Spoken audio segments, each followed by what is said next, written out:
In the remote wetlands of the Florida Everglades, a marine biologist was about to witness nature's most devastating power. What started as routine atmospheric research took a shocking turn when she came face to face with a wall of rushing floodwater, carrying two innocent lives towards certain death. Dr. Chen wasn't your typical outdoor researcher.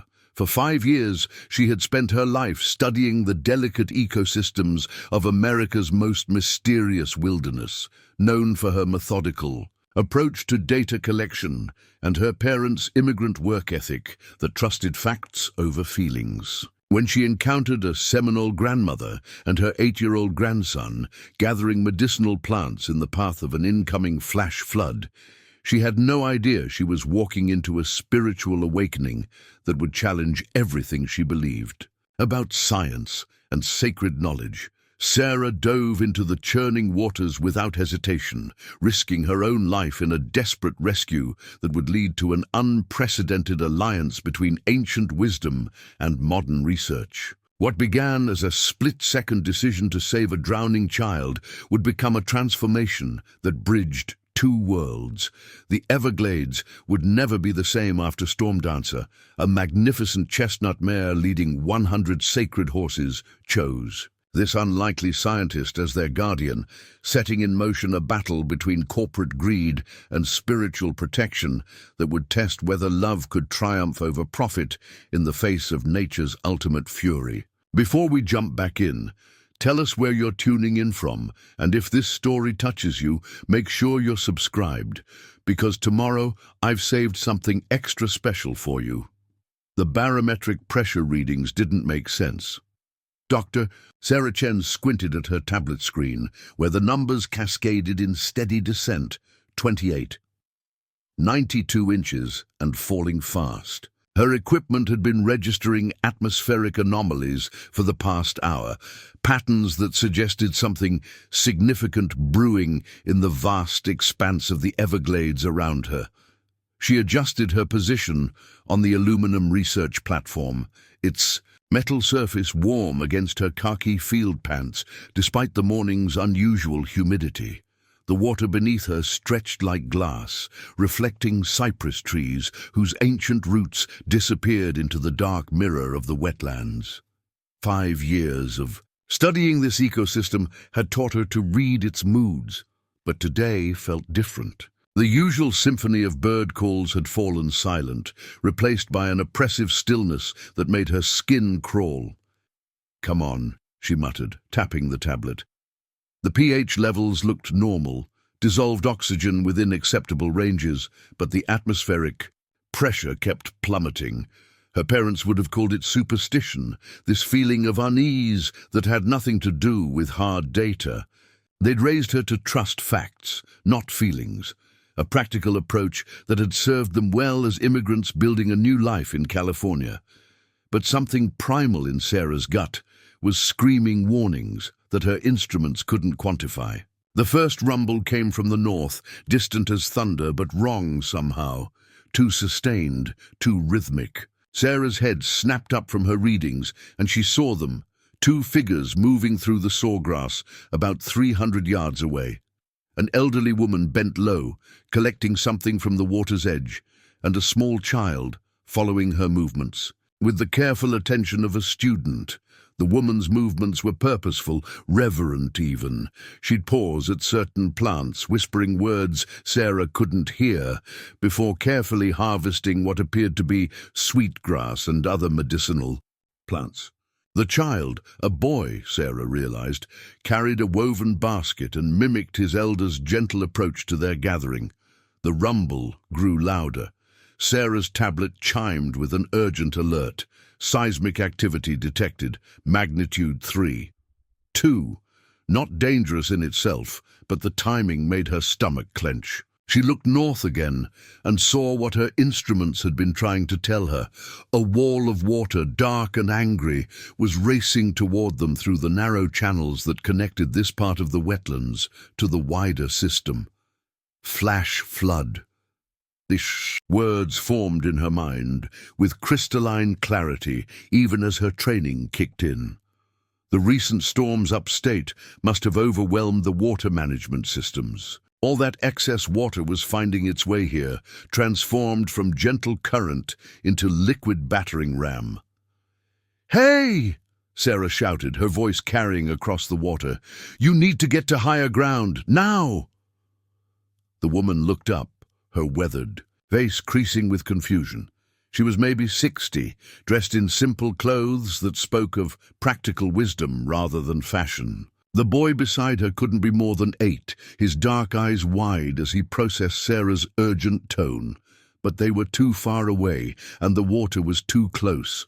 Sarah watched in horror as the leading edge of the flood surge hit the area where they stood.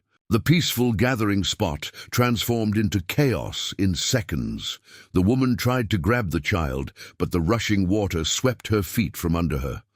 The boy reached for her, his small hands grasping at air as the current claimed them both. Sarah's scientific mind catalogued the physics. Water moving at approximately 15 miles per hour, carrying debris that could kill on impact. Depth increasing exponentially as the surge filled the natural depression where the woman and child had been gathering plants. Her rational brain calculated survival odds and response times for emergency services. But Sarah was already moving. She abandoned her tablet, letting thousands of dollars of research equipment scatter across the platform as she dove into the churning water. The cold shock hit her like a physical blow, driving the air from her lungs as she surfaced and oriented herself toward the struggling figures. The current was stronger than she'd anticipated. Years of swimming in California pools and controlled environments hadn't prepared her for this. Water that grabbed and twisted, that seemed alive with malevolent purpose. Debris scraped against her arms and legs as she fought her way toward where she'd last seen them. The woman surfaced first, 20 yards downstream, her arms flailing as she tried to stay above water while searching for the child. "Ayana!" she screamed, the name torn from her throat. "Ayana!" Sarah swam harder, her muscles burning as she angled across the current. She caught a glimpse of the boy, Ayana, his head barely visible above the surface near a massive cypress that the flood had partially uprooted. The tree's root system created a deadly maze just beneath the water's surface. He went under. Sarah's world narrowed to a single point of focus. She sucked in a deep breath and dove, following the currents, pulled toward the submerged roots. The water was murky with stirred sediment, visibility almost zero. Her hands swept frantically through the underwater maze until her fingers brushed fabric. The boy was trapped, his small body pinned beneath a branch as thick as Sarah's waist. His eyes were open, conscious but fading as he fought the instinct to breathe. Sarah's lungs screamed for air, but she wrapped her arms around the branch and heaved with everything she had. It shifted slightly, enough for her to grab Ayana's arm and pull. The current helped, dragging them both downstream as Sarah kicked desperately for the surface. They broke through together, Sarah gasping and choking as she struggled to keep the child's head above water. Ayana wasn't breathing. Sarah rolled him onto his back, supporting his small body against her chest as she fought the current's pull. She tilted his head back, cleared his airway, and breathed life into his lungs. Once, twice. The current swept them toward a partially submerged hammock where Sarah managed to get purchase on solid ground. Ayana coughed, water streaming from his mouth as his eyes fluttered open. When he looked at Sarah, there was something in his gaze, a depth of understanding that seemed impossible for a child his age. No fear, no panic, just a quiet acceptance, as if he'd known she would come for him. "Grandmother," he whispered, his voice barely audible above the rushing water. Sarah looked around frantically and spotted the elderly woman clinging to a cypress trunk 50 yards away. The flood was already beginning to recede, its fury spent as quickly as it had arrived. Sarah's training in water rescue techniques from her graduate work in marine environments took over as she helped Ayana to stable ground, then swam to assist his grandmother. By the time the emergency responders arrived, summoned by some distant witness who'd seen the commotion, Sarah was sitting on the muddy shore with her arms around both survivors. Her tablet and research equipment were scattered and ruined, but she found she didn't care. The woman, who introduced herself quietly as Lily Osceola, kept touching Sarah's hand and speaking in a language Sarah didn't understand, her eyes bright with tears that seemed to hold more than simple gratitude. "You saved my grandson," Lily said finally, her English heavily accented but clear. "In our way, this makes you family." Ayana remained pressed against Sarah's side as the paramedics checked him over. He should have been traumatized, she thought. Most children would be crying, clinging to their grandmother, demanding to go home. Instead, he watched Sarah with those impossibly wise eyes, as if memorizing every detail of her face. Dr. Chen, Elena Vasquez, appeared at the top of the embankment, her usually pristine field clothes splattered with mud from her hurried approach. Sarah's research partner and closest friend took in the scene. The destroyed equipment, the emergency vehicles. Sarah soaked and shivering with a Seminole child tucked protectively under her arm. "What happened?" Elena demanded, her scientific mind already cataloguing variables and seeking explanations. "Flash flood," Sarah said simply. She didn't mention the feeling that had warned her, the instinct that had no place in peer-reviewed journals. The equipment detected seismic activity, but I didn't piece it together fast enough. Elena's expression softened as she saw the exhaustion in Sarah's eyes. "Are you hurt?" Sarah took inventory. Scrapes on her arms and legs, bruised ribs from fighting the current, the lingering burn in her lungs from holding her breath too long. Nothing that wouldn't heal, but something fundamental had shifted inside her. Some barrier between her scientific worldview and the deeper currents of human connection. As the paramedics finished their assessment and pronounced both Ayana and his grandmother physically unharmed, Lily Osceola spoke again to her grandson in their native language. The boy nodded seriously, then looked up at Sarah. "Grandmother, says the water spirits brought you to us," he said, his voice carrying a gravity that belonged to someone much older. "She says they showed you where to find me because you have a pure heart." Sarah felt heat rise in her cheeks. "I just did what anyone would do."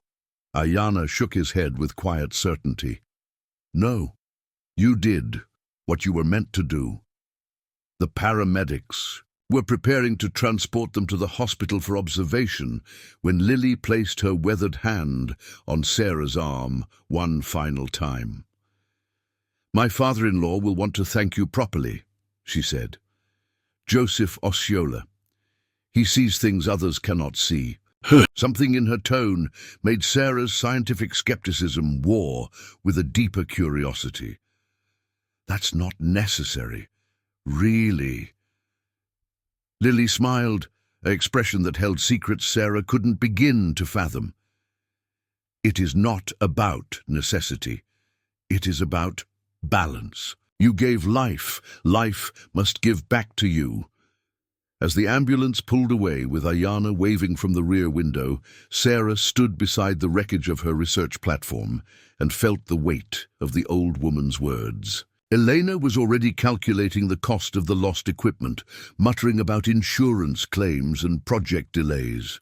But Sarah found herself thinking about the boy's impossible calm, the way he'd looked at her as if he'd been expecting her arrival. The flood had passed, leaving only scattered debris and the lingering smell of stirred earth. But Sarah knew with a certainty that had nothing to do with empirical evidence that her real journey was just beginning. Sarah heard them before she saw them, a sound like distant thunder that grew steadily louder until the very air seemed to vibrate with it. She looked up from her salvaged tablet, where she'd been documenting the flood's impact on water quality. Readings and froze. They emerged from the morning mist like something from a dream. Horses, dozens of them, moving in perfect formation across the sawgrass prairie that bordered her temporary research station. Their coats gleamed in the early sunlight, bays and chestnuts, greys and blacks, a few stunning pintos whose markings seemed painted by an artist's careful hand. But it was the mare leading them that stole Sarah's breath. She was magnificent, a deep chestnut with a white blaze that ran from forehead to muzzle like a lightning strike captured in flesh. Her neck arched with regal bearing, and her eyes held an intelligence that seemed almost human. As the herd approached, the mare's gaze locked onto Sarah's with such intensity that she felt momentarily dizzy. Behind the horses rode a single figure. An elderly Seminole man sat astride a paint stallion with the easy grace of someone who'd been born to the saddle. Even from a distance, Sarah could see the weight of authority in his posture, the kind of presence that commanded respect without demanding it. "Elena!" Sarah called out, her voice barely above a whisper. "Elena, you need to see this!" Her research partner emerged from their equipment trailer, coffee mug in hand, and promptly dropped it. The ceramic shattered against the aluminum platform, sending brown liquid splashing across their notes, but neither woman noticed. "Are you recording this?" Sarah asked, never taking her eyes off the approaching spectacle. Elena fumbled for her camera, her scientific training warring with sheer awe. "I count. My God, Sarah, there have to be 100 of them." The herd moved with purpose, not the random wandering of wild horses, but the coordinated movement of animals with a destination. As they drew closer, Sarah could see the careful breeding in their lines, the strong hindquarters, the intelligent eyes, the way they responded to subtle signals from their leader. These weren't feral mustangs. These were something far more extraordinary.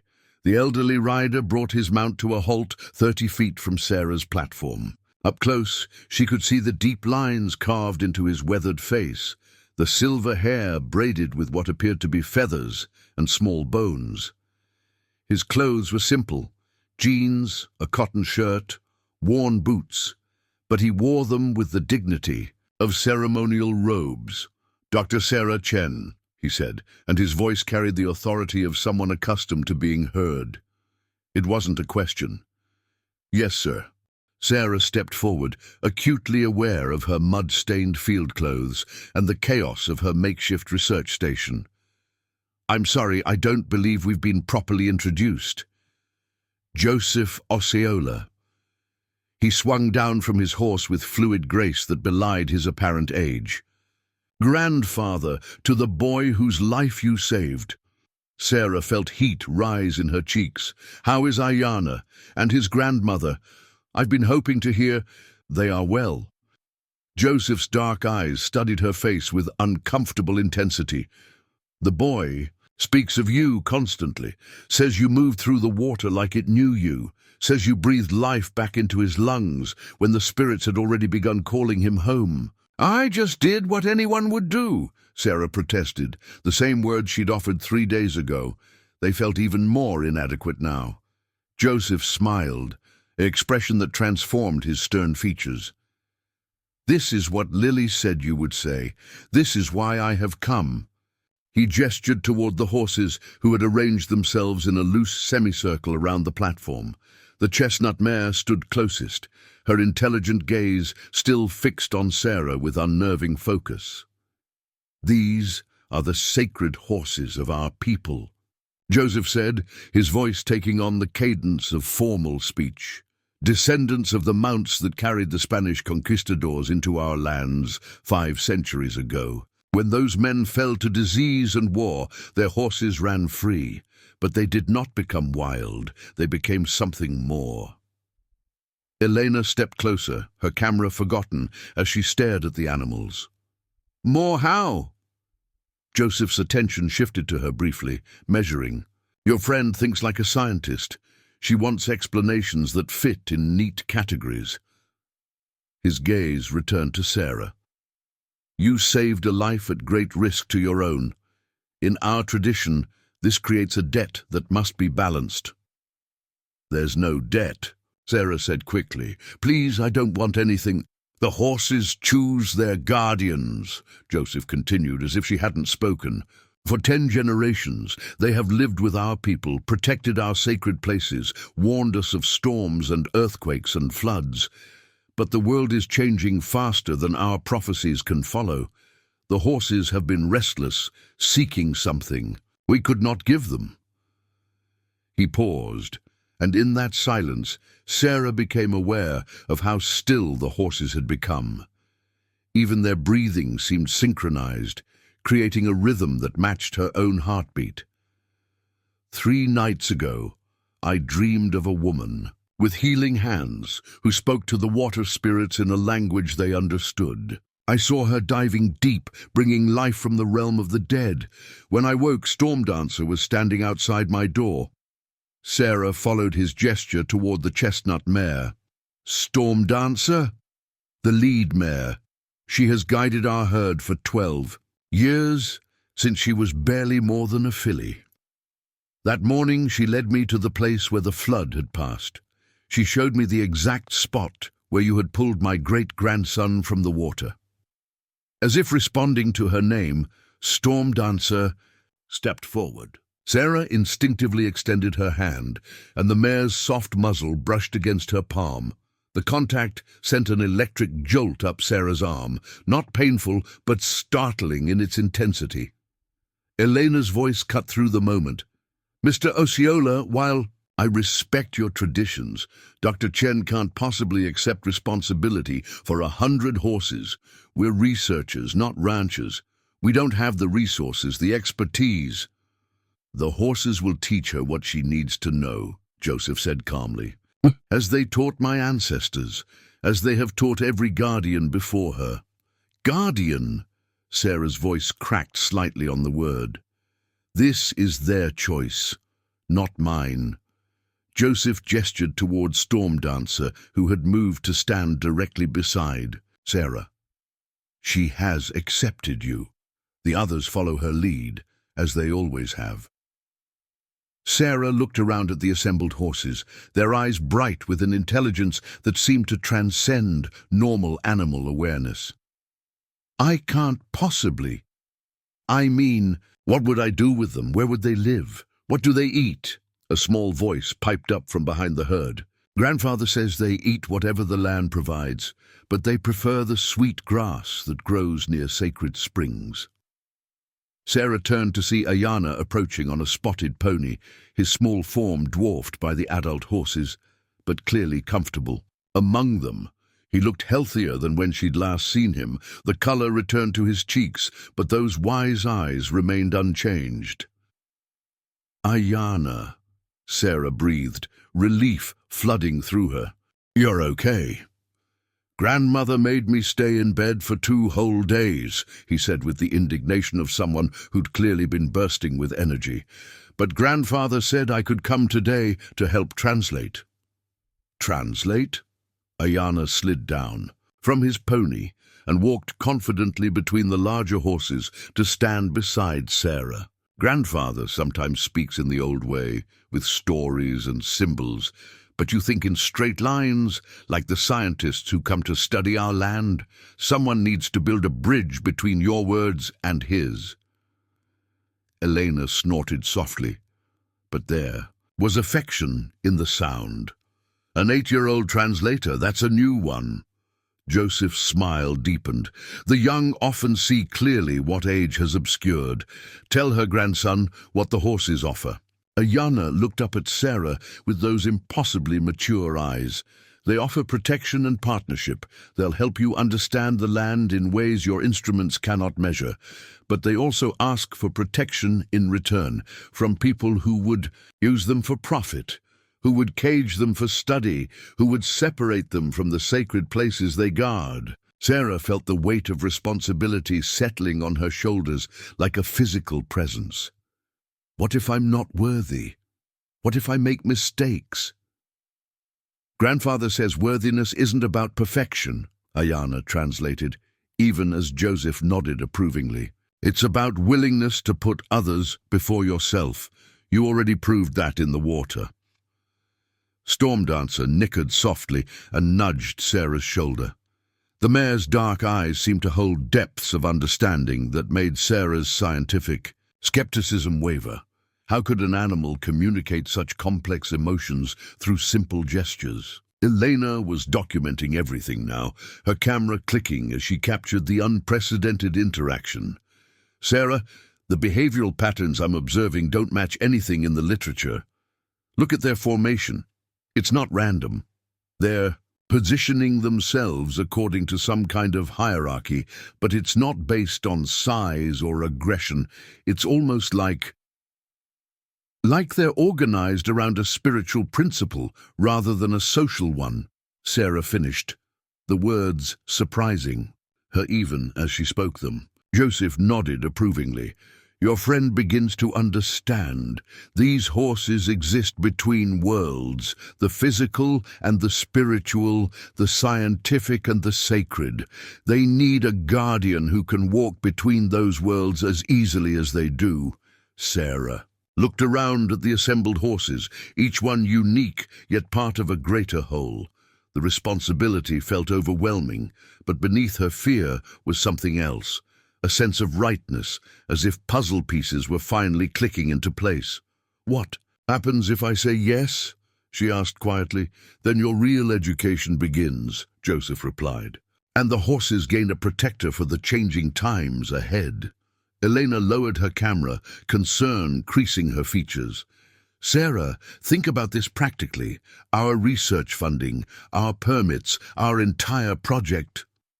Some opportunities transcend practical considerations, Sarah said, surprising herself with the certainty in her voice. She looked at Stormdancer, whose intelligent gaze seemed to see straight into her soul. But I need to understand what I'm committing to, what it really means to be their guardian. Ayana grinned, his child's enthusiasm breaking through his serious demeanor. It means you'll never be alone, and you'll learn to listen with more than just your ears. As if in response to his words, the entire herd shifted slightly, their movement creating a subtle sound like wind through tall grass. Sarah felt something stir deep in her chest, a recognition she couldn't name, a calling she'd never known she was waiting to hear. The morning sun climbed higher, burning off the last of the mist and revealing the full majesty of the horses. Surrounding her, Stormdancer stepped closer, her warm breath ghosting across Sarah's cheek like a blessing. For the first time in her life, Dr. Sarah Chen found herself faced with a decision that had nothing to do with data or logic, and everything to do with trust. The horses had been with Sarah for 5 days when grandmother Lily arrived, carrying a thermos of coffee and stories that stretched back 500 years. She moved through the herd with the easy confidence of someone who'd grown up among them, pausing to touch a muzzle here, whisper a greeting there. Stormdancer lowered her great head to receive Lily's blessing, a gesture of respect that made Sarah's chest tighten with emotion she couldn't name. You look tired, Lily observed, settling onto a folding chair beside Sarah's equipment station. Her weathered hands poured coffee into 2 metal cups, the steam rising between them like incense. Sarah accepted the cup gratefully. She'd barely slept since the horses arrived, spending her nights watching their movements, trying to decode patterns that seemed just beyond her understanding. I keep feeling like I'm missing something important. They're not like any animals I've studied, because they are not merely animals. Lily's voice carried the weight of ancestral memory. Would you like to hear their true story? Ayana appeared as if summoned, sliding off his spotted pony with the fluid grace that seemed natural to all the Osceola family. Grandmother's going to tell the horse story, he announced to Eleanor, who was calibrating seismic equipment 50 yards away. You should listen too. Elena looked up from her instruments, scientific skepticism warring with curiosity. I suppose I could use a break. As Elena approached, Lily's eyes grew distant, focusing on something beyond the present moment. In the time before memory, when my people first walked this land, the spirits spoke to us directly. They warned of storms, guided our hunts, showed us which plants held healing power. But as the world grew louder with the voices of many peoples, the Spirit's whispers became harder to hear. Sarah found herself leaning forward, caught despite herself in the rhythm of Lily's words. Then came the men in metal shells, riding beasts we had never seen. The Spanish brought death and disease, but they also brought something sacred without knowing it. When their empire crumbled and their soldiers fell, the horses they left behind chose to stay. But they did not become wild things, running without purpose. They became bridges. Bridges to what? Elena asked, her scientific mind seeking concrete definitions. Lily smiled.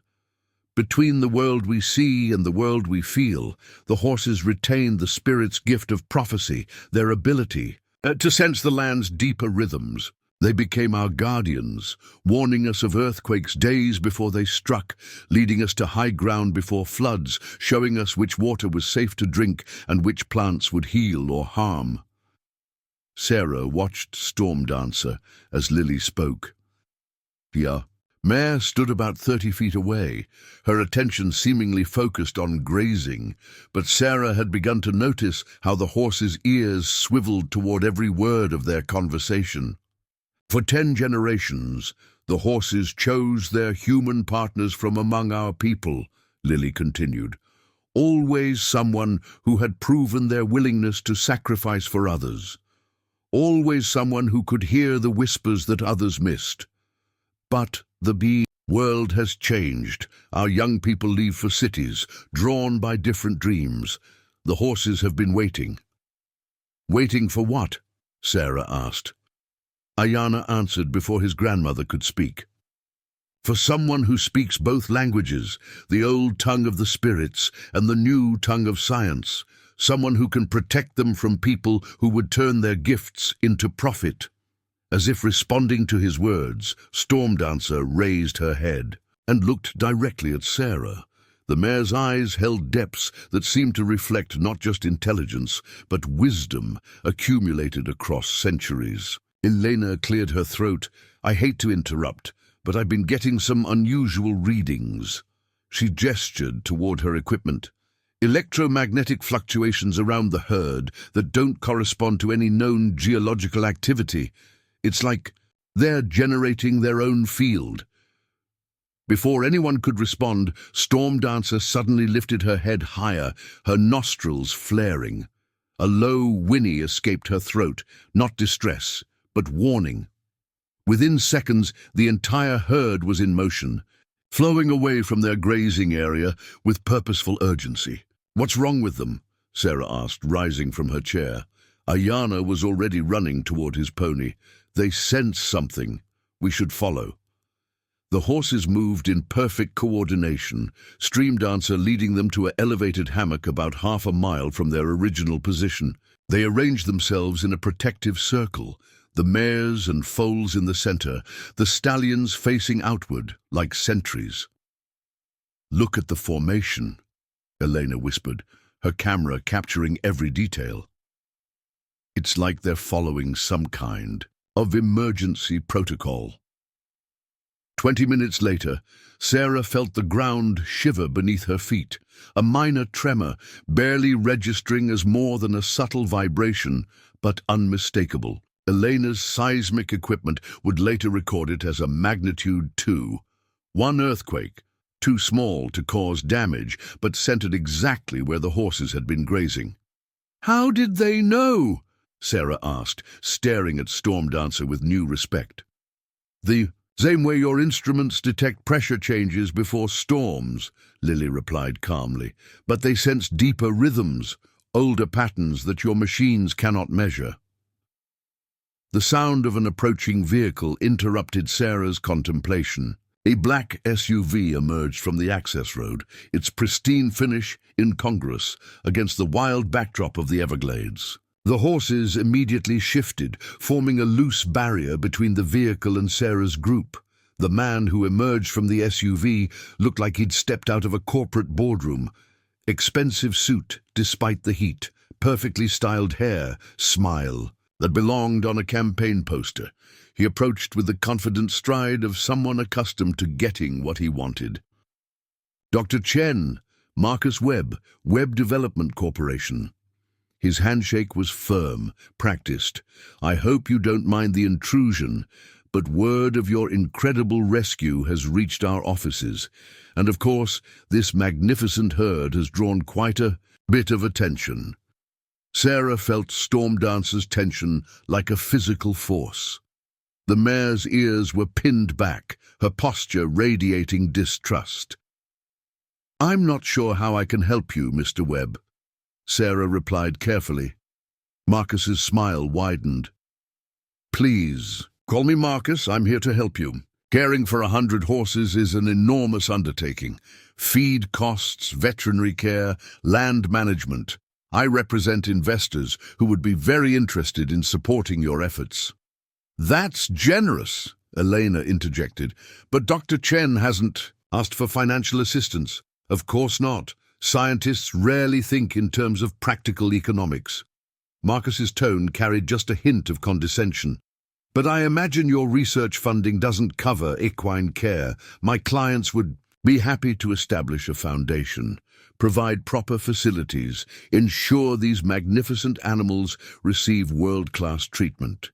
Studying their behavior patterns could contribute to our understanding of—" "Cut the bullshit." Elena's scientific pragmatism sliced through Sarah's rationalizations. "You're not studying them.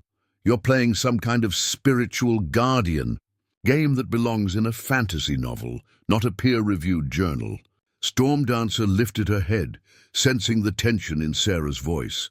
The mare's dark eyes fixed on Elena with an intelligence that always made the marine biologist uncomfortable. "Those readings you've been taking," Sarah said, "the electromagnetic fluctuations, the seismic predictions, that's real data.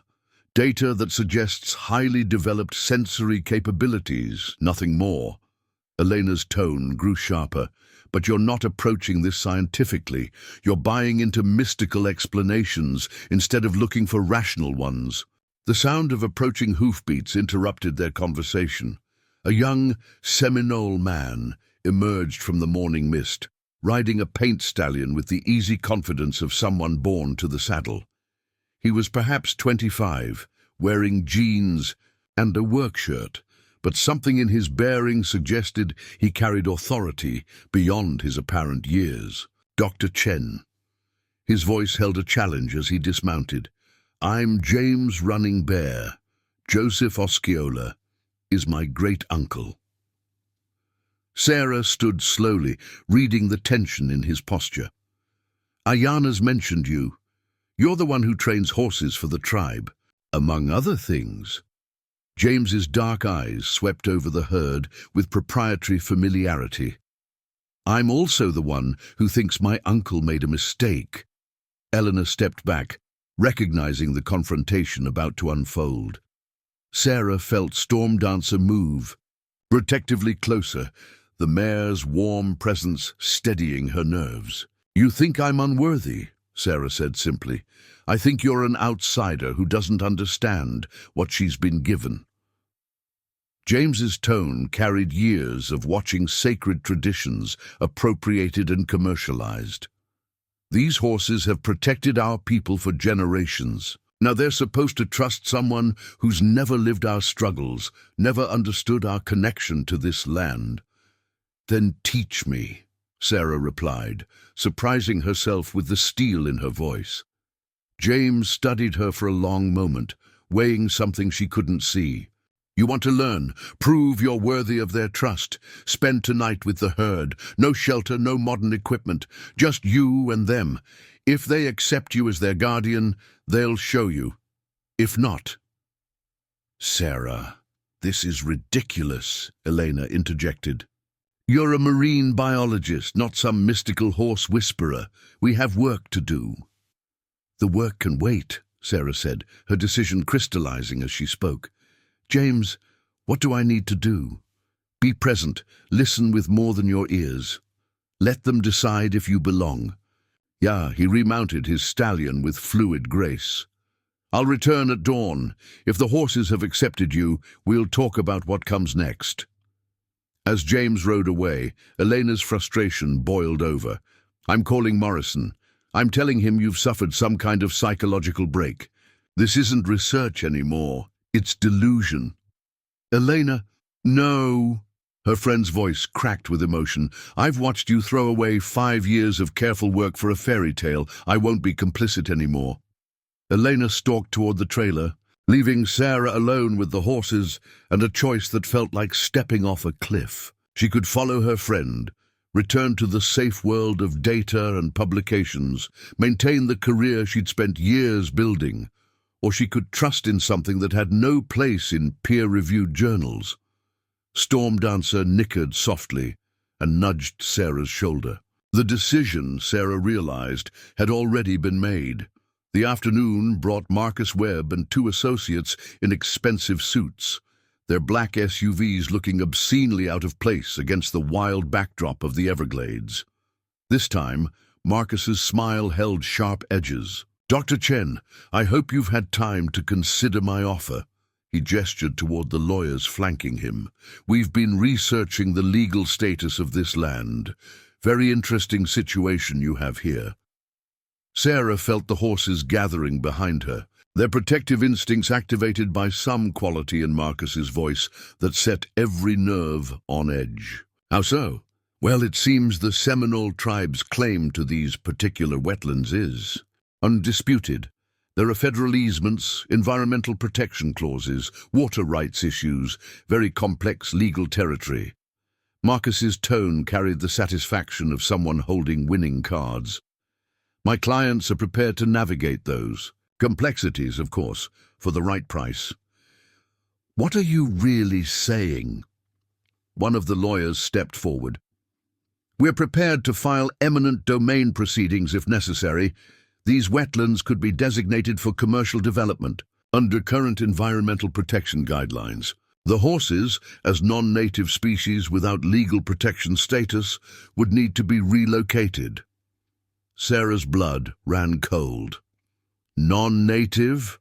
They've been here for centuries." "Not according to federal wildlife registrations," the second lawyer replied, smoothly. "Technically, they're feral livestock without protected status, very easy to classify as an environmental hazard requiring removal." Storm Dancer whinnied sharply, a sound of pure warning. The other horses began moving restlessly, forming defensive positions around Sarah. "Of course," Marcus continued, as if the implied threat hadn't been delivered, "if you were to partner with us, we could ensure the horses receive proper protection. A controlled environment where their unique abilities could be studied and preserved." "You mean caged?" Sarah said flatly. "I mean protected from legal challenges that could see them destroyed as nuisances." Marcus's mask finally slipped, revealing the calculating predator beneath. "Think carefully, Dr. Chen. My clients have resources you can't imagine. This can go easy or hard, but it will go our way." Deal. As the SUVs disappeared, Sarah felt the weight of impossible choices pressing down on her. Elena was already packing equipment, her movements sharp with anger and disappointment. The horses sensed the turmoil, gathering closer as if offering comfort through their presence. That evening, as Elena drove away without looking back, Sarah sat alone among the horses as darkness fell over the Everglades. She'd chosen this path, but the cost was becoming clear. Her career, her partnership with Elena, her connection to the scientific community that had defined her identity for years, all sacrificed for something she couldn't explain to anyone who hadn't experienced it themselves. Storm Dancer approached through the darkness, her movements silent on the soft earth. The mare settled beside Sarah, sharing her warmth as the night sounds of the wetlands rose around them. In the distance, an alligator's bellow echoed across the water. Sarah closed her eyes and tried to listen with more than her ears, searching for the deeper rhythms that Lily Osceola insisted existed just beyond ordinary perception. The horses' breathing created a gentle symphony around her, their heartbeats a steady counterpoint to her own. When she finally dozed near midnight, she dreamed of storms approaching from the east, their fury contained in Storm Dancer's dark eyes. The horses began their dance at 3 in the morning. Sarah woke to the sound of hoofbeats moving in patterns that defied natural explanation. She emerged from her sleeping bag to find Storm Dancer leading the herd through intricate formations that seemed choreographed by some invisible force. The horses moved in spiraling circles, their movements precise as clockwork, creating shapes that reminded Sarah of weather maps showing storm systems and pressure gradients. "What are they doing?" she whispered to herself. But Storm Dancer's ears swiveled toward her as if the mare had heard. The lead mare broke from the formation and approached Sarah directly. In the moonlight, her eyes held an urgency that made Sarah's chest tighten with unnameable dread. Storm Dancer nickered softly, then returned to the complex dance, her movements becoming more agitated. By dawn, Sarah had documented 17 different formations. Each one lasted precisely 12 minutes before flowing seamlessly into the next. The patterns resembled meteorological phenomena, spiral hurricanes, pressure systems, the radiating waves of seismic activity. But horses couldn't possibly understand such concepts. Could they? Elena arrived at sunrise, her equipment trailer, rattling over the rough access road. Sarah hadn't expected to see her former research partner again, but there she was, pulling up with the determined expression of someone who'd reached a difficult decision. "Don't say anything," Elena called out as she began unloading instruments. "I'm still angry with you, but I've been monitoring seismic activity from my motel room, and the data doesn't make sense without the horse's behavior as a variable." Sarah felt a surge of relief so powerful it made her knees weak. "Elena!" "I said don't." But Elena's tone carried affection beneath the irritation. "Help me set up the electromagnetic sensors. If these animals are somehow detecting environmental changes before our instruments can register them, I want documentation that will stand up to peer review." For the next hour, they worked in companionable silence, placing sensors in locations that corresponded to the horse's movement patterns. Elena's scientific methodology provided structure to Sarah's observations, while Sarah's intuitive understanding of the horses guided their instrument placement. "There," Elena said, calibrating the final seismic monitor. "If there's a correlation between their behavior and measurable environmental data, we'll find it." Almost immediately, the equipment began registering anomalies, electromagnetic fluctuations that pulsed in rhythm with the horse's movements, atmospheric pressure variations that seemed to follow the herd's formation changes. Most striking were the micro-seismic readings, tiny vibrations that preceded each shift in the horse's behavior by exactly 37 seconds. "This is impossible," Elena muttered, staring at her laptop screen. "They're responding to environmental changes that haven't happened yet, or causing them," Sarah said quietly. Before Elena could respond, the sound of approaching vehicles cut through the morning stillness. 3 white vans emerged from the access road, followed by Marcus Webb's familiar black SUV. The vans bore the logo of Everglades Wildlife Management, a company Sarah had never heard of. The horses immediately stopped their formations and gathered into a defensive cluster around Sarah and Eleanor. Storm Dancer positioned herself at the front, her posture radiating protective aggression. Marcus emerged from his SUV wearing safari-style clothing that looked freshly pressed despite the early hour. Behind him, men in khaki uniforms began unloading tranquilizer equipment and portable corrals. "Dr. Chen," Marcus called out with false cheer, "I hope you don't mind, but we've taken the liberty of arranging professional animal management services. These horses are clearly displaying signs of distress, probably disease-related. They need immediate veterinary attention. "They're not diseased," Sarah replied firmly, stepping closer to Stormdancer. "They're exhibiting natural behavior patterns. Behavior patterns that suggest neurological dysfunction," one of the uniformed men interjected. He wore a veterinarian's badge and carried himself with professional authority. The repetitive movements, the agitation, the abnormal social clustering, all classic symptoms of neurological parasites common in feral horse populations. Eleanor looked up from her instruments, her face pale with understanding. "Sarah, look at the seismic readings. There's a massive pressure system building in the Gulf. The horses aren't sick. They're trying to warn us." Marcus's friendly mask slipped slightly. "Dr. Vasquez, I wasn't aware you were still involved in this situation." "I'm a scientist," Elena replied coldly. "I follow the data wherever it leads." The veterinarian was already raising a tranquilizer rifle when James Thunder Running Bear emerged from the tree line on horseback. He wasn't alone. 3 other young Seminole men rode with him, and all carried hunting rifles. "I wouldn't," James said calmly, his weapon trained on the veterinarian.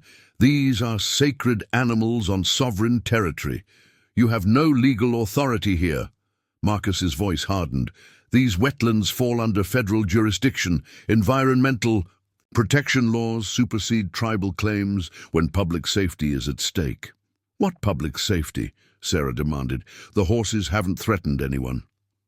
Preparing and narrating this story took us a lot of time. So if you are enjoying it, subscribe to our channel. It means a lot to us. Now back to the story. Their behavioral abnormalities suggest rabies or other transmissible diseases, the veterinarian replied, though his confidence wavered under James's steady gaze. "Standard protocol requires immediate quarantine." Joseph Osceola's voice cut through the tension like a blade. "There is no disease except the one that grows in men's hearts when they mistake sacred warnings for profit opportunities." The medicine man approached through the sawgrass, moving with the quiet authority that always made arguments seem petty by comparison. Ayana walked beside him, the boy's young face grave with understanding beyond his years. "Grandfather," James acknowledged, though he didn't lower his rifle. Joseph's attention fixed on Marcus with uncomfortable intensity. "I have dreamed of you 3 nights running. In each dream, you stand in the path of great waters, refusing to move until they sweep you away." "I don't have time for mystical nonsense," Marcus snapped. "These animals are interfering with legitimate business interests. They need to be relocated immediately." Stormdancer suddenly reared, her hooves pawing the air as she released a piercing whinny that seemed to echo from the horses' very souls. The entire herd took up the call, their voices creating a harmony that made Sarah's bones vibrate. Elena's equipment went wild, alarms beeping as readings spiked beyond normal parameters. "Seismic activity," she shouted. "Magnitude 4.2 centered. 40 miles southeast." As if summoned by the horse's warning, distant thunder rumbled across the clear morning sky. But the sound came from the wrong direction, from the south and east, where storm systems never formed. Joseph nodded grimly. "The great storm comes early. The horses have been trying to tell us for days, but some refuse to listen." Marcus looked around at the assembled group. The armed Seminole men, the agitated horses, the scientific equipment registering impossible data. His calculation was swift and brutal. "Tranquilize them all," he ordered. "We'll sort out the legal details later." The veterinarian raised his rifle, but Stormdancer was already moving. The mare charged directly at the man, not to attack but to protect. Her massive body collided with the tranquilizer rifle, sending the weapon spinning into the marsh. In the chaos that followed, more vehicles arrived. Tribal police, county sheriff's deputies, federal wildlife officers. Everyone seemed to have competing claims of authority, competing interpretations of the law. But the horses ignored the human drama. Led by Storm Dancer, they began moving purposefully toward the northwest, their formation tight and urgent. As they moved, Elena's instruments tracked their path, documenting electromagnetic signatures that defied scientific explanation. "They're heading for higher ground," Ayana said quietly to Sarah. "Storm Dancer knows where the safe places are. She's trying to show you." Sarah looked at the boy, then at the mass of officials arguing jurisdiction while storm clouds gathered on a horizon that should have been clear. The choice was simple: trust in human institutions that moved slowly and protected profit over people, or follow the horses who had been reading the land's deeper rhythms for centuries. She whistled sharply, a sound she'd learned from watching James work with the horses.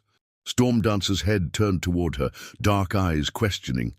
"Lead the way," Sarah called out, ignoring Marcus's shouted protests and Elena's startled expression. As Storm Dancer began moving toward the hidden places where ancient wisdom said safety could be found, Sarah followed without looking back.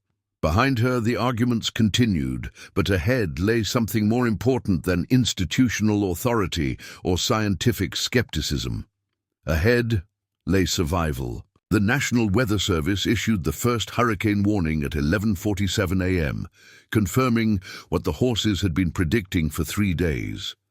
Hurricane Esperanza, a Category 4 storm with sustained winds of 150 mph, was barreling toward the Florida coast on a trajectory that matched Storm Dancer's formations with terrifying precision. Sarah stood beside Elena's equipment trailer, watching the meteorologist on her laptop screen trace the storm's path with a laser pointer. The predicted landfall point was less than 50 miles from their location, and the storm surge projections showed their current position underwater within 18 hours. "The horses knew," Elena said quietly, her scientific skepticism finally crumbling before irrefutable evidence. 3 days ago, they were showing us exactly where this storm would hit. And they've been trying to show us where to go," Sarah replied, watching Storm Dancer pace restlessly at the edge of the herd. The mare's agitation had intensified with each weather update, her movements becoming more urgent as the barometric pressure dropped. James Thunder Running Bear approached on foot, having left his horse with the main herd. His face was grim with the weight of responsibility. "Tribal councils ordered full evacuation for everyone on the reservation, but the elders are refusing to leave the sacred sites." "What about the horses?" Sarah asked. "That's why I'm here." James's dark eyes held a respect that hadn't been there days earlier. "My uncle says the horses have chosen their refuge. If we trust them, they'll lead us to safety. If we don't—" He didn't need to finish. Everyone could see the storm surge projections. Elena closed her laptop and began securing equipment with the efficiency of someone who'd weathered hurricanes before. "I'm staying," she announced. "Whatever happens, we need documentation. If these horses can predict and survive natural disasters, the scientific community needs to know." "Elena, you could die," Sarah protested. "We could all die," Elena replied calmly. "But if we survive, this data could revolutionize disaster prediction. Lives could be saved." The sound of approaching helicopters interrupted their conversation. 3 aircraft appeared from the south. 2 bearing news station logos, one carrying what appeared to be government officials. They landed in the nearest clearing, disgorging reporters and men in expensive suits who looked distinctly out of place in the wilderness. Marcus Webb emerged from the lead helicopter, flanked by lawyers and what appeared to be federal marshals. His usual polished demeanor had been replaced by something harder, more desperate. "Dr. Chen," he called out as he approached, brandishing a folder of documents. "I'm afraid I have some unfortunate news regarding your, situation here." Sarah felt the horses gathering behind her, their protective instincts activated by Marcus's tone. Storm Dancer moved to her side, the mare's presence both comforting and empowering. "What situation?" Sarah asked. One of the lawyers stepped forward. "These wetlands have been designated as federal emergency management territory due to the approaching storm. All civilian personnel must evacuate immediately, and all livestock must be secured in approved facilities." "The horses aren't livestock," James interjected. "They're sacred animals on sovereign tribal land." "Actually," Marcus smiled coldly, "that's where you're wrong. My clients have acquired legal title to the elevated areas where your horses are heading. The land was purchased through a holding company 3 weeks ago, using eminent domain provisions for disaster preparedness." Sarah felt the ground shift beneath her feet, not from seismic activity, but from the realization of how thoroughly they'd been outmaneuvered. "You've been planning this? Planning to protect valuable resources from disaster, yes." Marcus gestured toward the approaching storm clouds. "These caves and elevated areas represent crucial shelter during hurricane events. They're too important to leave in the hands of amateurs." Joseph Osceola's voice cut through the legal maneuvering like a knife through silk. "You cannot own what belongs to the spirits." The medicine man approached through the sawgrass, carrying a bundle of sage and sweetgrass. Ayana and grandmother Lily flanked him, the 3 generations moving with ceremonial dignity that made the lawyer's expensive suit seem cheap by comparison. "With respect, sir," one of the marshals said, "federal law supersedes spiritual claims during emergency situations." "Does federal law control the wind?" Joseph asked calmly. "Does it command the rain? Can it tell the spirits where to send their storms?" As if summoned by his words, a gust of wind swept across the wetlands, strong enough to make everyone stagger. The storm was still hours away, but its influence was already being felt. Elena's instruments began registering dramatic atmospheric changes. "Barometric pressures dropping fast," she called out. "We've got maybe 6 hours before the outer bands hit." The news crews were setting up equipment, their reporters excited by the drama unfolding. Sarah realized this had become exactly what Marcus wanted. A public spectacle that would legitimize his takeover while painting the horses' guardians as unreasonable obstacles to proper disaster management. "The horses are moving," Ayana announced quietly. Everyone turned to see Storm Dancer leading the herd toward the northwest, their formation tight and purposeful. They moved past the helicopters and news crews as if the humans were merely obstacles to navigate around. "They're heading for the caves," James said. "The old shelter places our ancestors used during the great storms. Caves that are now legally private property," Marcus replied triumphantly. "Federal marshals will ensure no unauthorized personnel enter those areas." But Storm Dancer had stopped, turning to look directly at Sarah. The mayor's dark eyes held an invitation, a question, a challenge. "Trust us," they seemed to say. "Trust what you've learned." Sarah looked around at the assembled crowd, lawyers arguing jurisdiction, reporters documenting the chaos, officials consulting emergency protocols. All the machinery of modern crisis management moving slowly and protecting the wrong things. Then she looked at Joseph, who was lighting the sage bundle with ceremonial care, at Ayana, whose young face held wisdom older than the oldest laws, at James, whose hand rested on his rifle with the quiet confidence of someone defending something sacred, at Elena, who was choosing scientific curiosity over professional safety. "The horses are the experts here," Sarah said loudly enough for the reporters to hear. "They've survived hurricanes for centuries. If they say the caves are safe, I'm following them." "Dr. Chen," one of the marshals warned, "you'll be in violation of federal emergency orders." "Then arrest me after the storm," Sarah replied, walking toward Storm Dancer. The mayor nickered approvingly and began moving again, leading toward shelter that existed beyond the reach of human law. Behind her, Sarah heard Elena's equipment being hastily packed, James coordinating with the tribal radio network, Joseph's voice rising in traditional prayers that seemed to harmonize with the approaching wind. Marcus shouted legal threats and federal consequences, but his words were lost in the growing storm. The horses had chosen their path, and their guardian had chosen to follow. In the distance, lightning flickered against dark clouds that stretched from horizon to horizon. Hurricane Esperanza was coming, and no amount of money or legal authority could stop it. But somewhere in the hidden places of the Everglades, shelter waited for those wise enough to trust in older forms of knowledge than those taught in law. Schools. The first winds hit at sunset, transforming the Everglades from a place of ancient tranquility into a howling battlefield between earth and sky.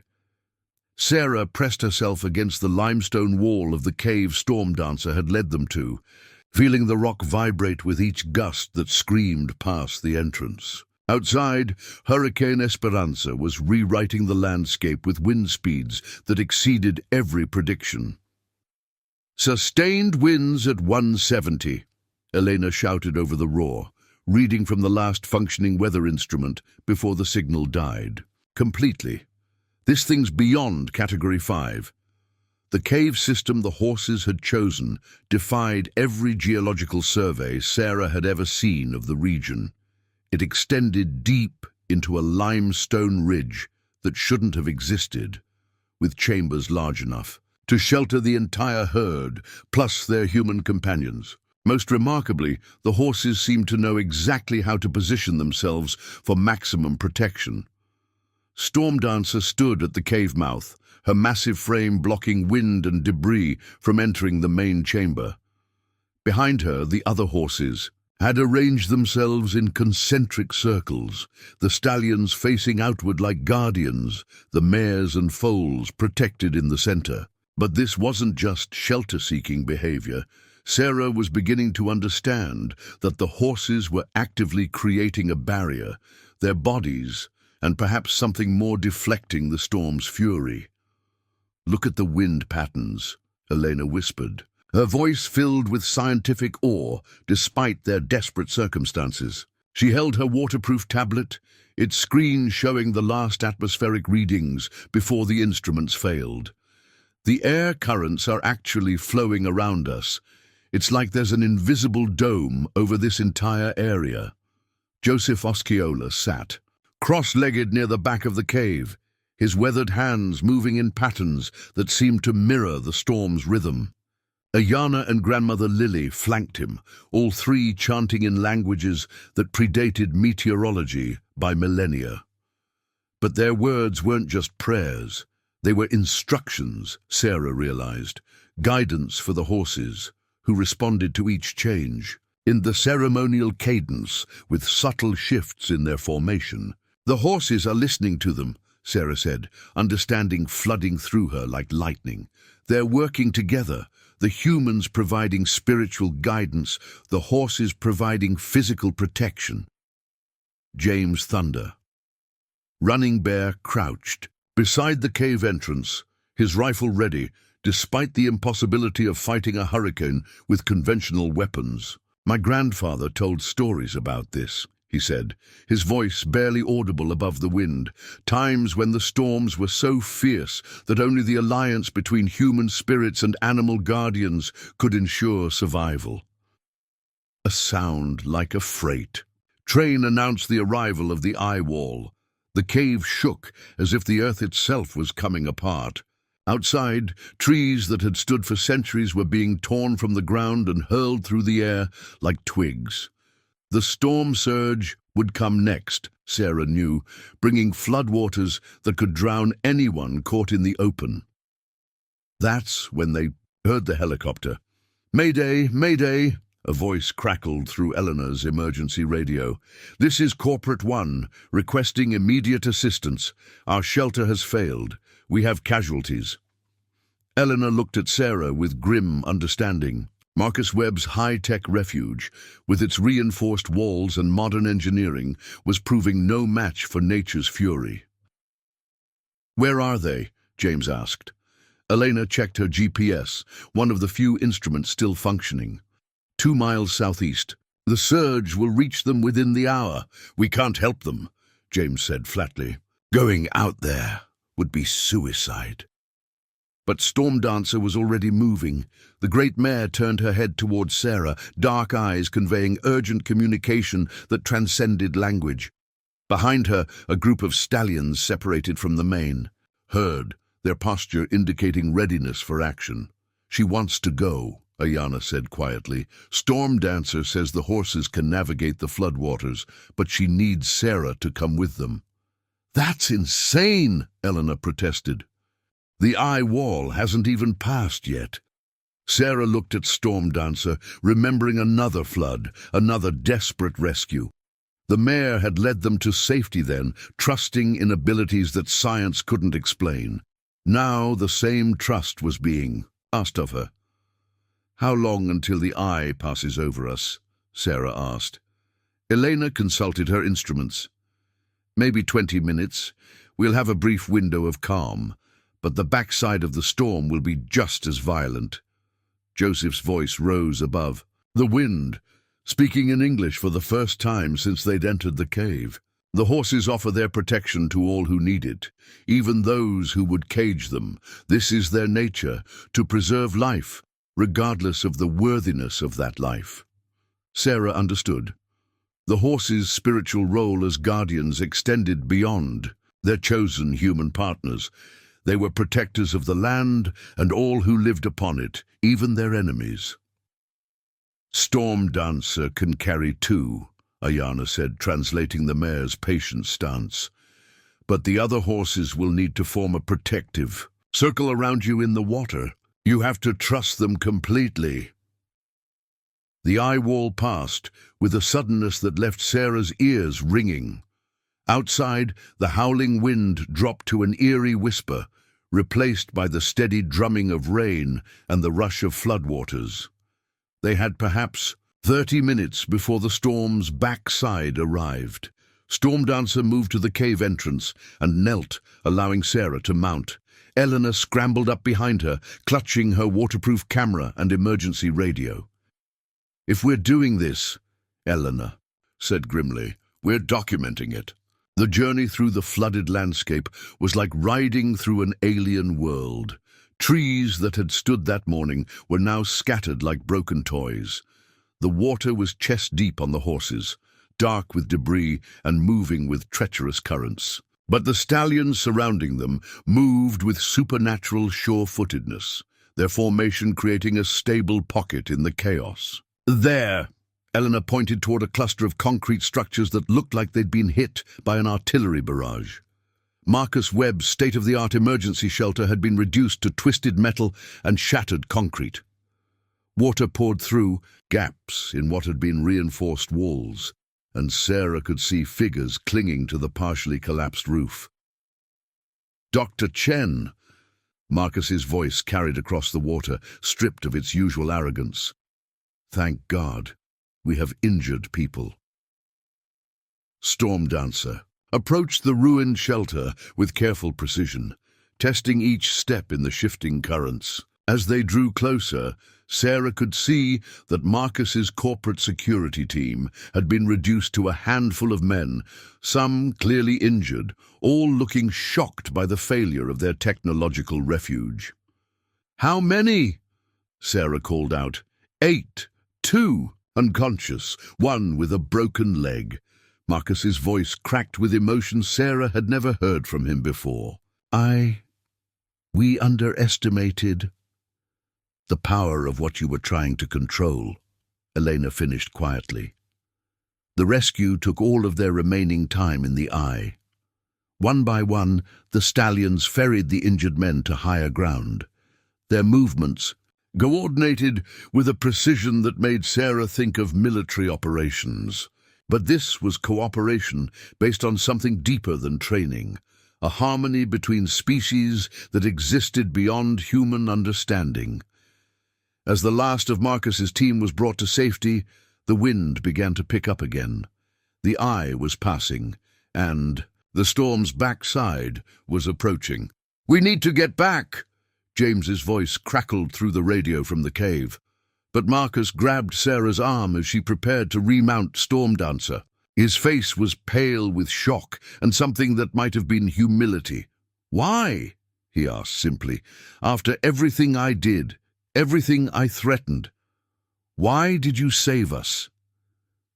Sarah looked at him, seeing for the first time not a corporate predator, but a man confronted by forces beyond his control or comprehension. Because that's what the horses do. They protect life, all life. "I don't understand," Marcus whispered. "You don't have to understand," Elena replied, her camera still recording. "You just have to stop fighting it." The return journey tested every reserve of trust Sarah had developed in the horses. The storm's backside hit just as they reached the cave, wind and rain lashing them with renewed fury. But Stormdancer never faltered, her hooves finding purchase on submerged ground that should have been impossible to navigate. Inside the cave, the expanded group huddled together as the hurricane's final act played out above them. Marcus's security team, stripped of their weapons and authority, sat quietly among the Seminole families. The horses maintained their protective formation, seemingly tireless in their vigil. Joseph approached Marcus as the man sat shivering in borrowed clothes. "The storm has shown you something," the medicine man said quietly. "What will you do with this knowledge?" Marcus looked around the cave, at the horses standing guard, at the families sharing their meager supplies with strangers, at the complete absence of the corporate hierarchy that had defined his existence. "I don't know," he said honestly. "Everything. I thought I understood about control, about power. It all just blew away." Ayana, who had been silent throughout the rescue, spoke up. "Grandfather says the horses chose to save you for a reason. They see something in your future that we cannot yet see." As dawn approached and the hurricane finally moved inland, Elena was documenting phenomena that would challenge meteorological science for decades. The horses' ability to navigate floodwaters in zero visibility, their coordination during the rescue, the protective barrier they'd maintained around the cave, all of it captured on instruments that recorded what happened without being able to explain how. "We're going to need a new vocabulary," Eleanor said quietly to Sarah as they watched the storm finally exhaust itself. "Traditional physics doesn't account for what we've witnessed." Sarah nodded, feeling the weight of transformation that extended beyond her personal journey. They had all been changed by the hurricane, not just those who'd been rescued, but those who'd done the rescuing. The barriers between scientific and spiritual understanding, between human and animal consciousness, between traditional wisdom and modern knowledge, had been swept away by forces that recognized no such artificial divisions. Outside, the first rays of sunlight penetrated the departing storm clouds, revealing a landscape transformed beyond recognition. But in the cave, surrounded by the sacred horses and the people who'd learned to trust their guidance, Sarah felt not loss, but possibility. The storm had passed, but the real work was just beginning. The world outside the cave had been torn apart and rebuilt in the span of a single night. Sarah stood at the ridge overlooking what had once been familiar wetlands, now transformed into an alien landscape of fallen trees, debris fields, and waterways carved into new patterns by the hurricane's fury. The scope of destruction stretched to every horizon, except for a perfect circle around their shelter, where the ancient cypress trees still stood sentinel and the sawgrass swayed gently in the morning breeze. "It's impossible," Eleanor whispered, her camera documenting the stark boundary between devastation and preservation. "The meteorological data shows the eye passed directly over us. This area should have been obliterated." Stormdancer stood beside Sarah, the mare's intelligent eyes surveying the changed landscape with what seemed like satisfaction. The other horses grazed peacefully in the undamaged circle, as if Hurricane Esperanza had been merely a passing thunderstorm.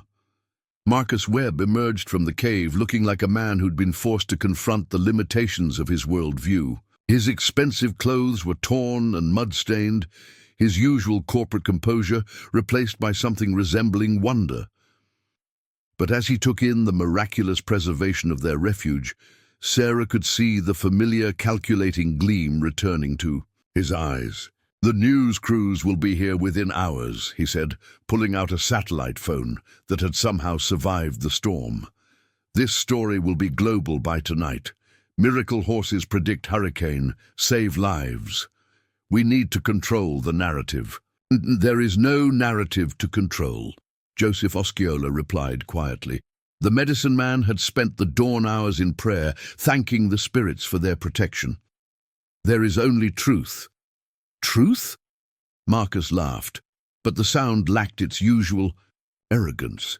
"The truth is that we have documented evidence of horses displaying predictive abilities that could revolutionize disaster preparedness. The scientific applications alone—" "The truth," Ayana interrupted with the gravity that always surprised adults, "is that the horses protected everyone, even people who wanted to cage them. They saved your life, Mr. Webb. What are you going to do with that gift?" Before Marcus could answer, the sound of helicopters filled the air. News crews, emergency responders, and government officials began arriving in waves, transforming their quiet refuge into a media circus. Sarah watched with growing unease as reporters set up equipment and officials consulted clipboards, all of them treating the horses like a spectacular discovery rather than sacred guardians. "Dr. Chen!" A reporter thrust a microphone toward her. "Can you explain how these horses predicted the hurricane's exact path 3 days before the National Weather Service?"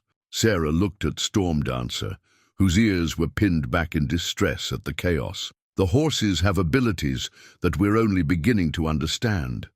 They're connected to the land in ways that our instruments can't measure." "Connected how?" another reporter pressed. "Are you suggesting these animals have supernatural powers?" "I'm suggesting," Sarah said carefully, "that there are forms of knowledge that exist beyond our current scientific understanding. Indigenous peoples have recognized this for centuries."